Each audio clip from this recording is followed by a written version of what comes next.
So how can you turn on the speaking exercises for Duolingo on your iPhone? Now, the reason why it may not work is because, and most likely, because you didn't give the app access to your microphone. And that's why it doesn't really work. So what you need to do is to open up the settings, and entirely at the bottom of the main settings app, you can find the apps view.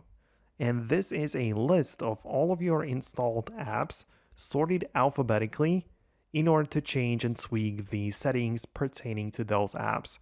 So just go through it and find the Duolingo. And from the options here, you can see a bunch of different permissions, and it's very likely that the microphone is one of the options right there.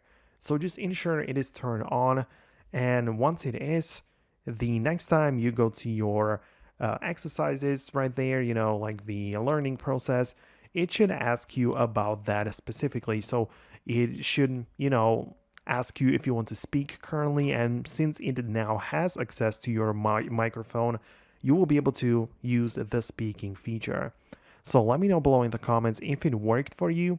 Most definitely subscribe for more tips and videos like this one, and I'll see you later in the future tutorials.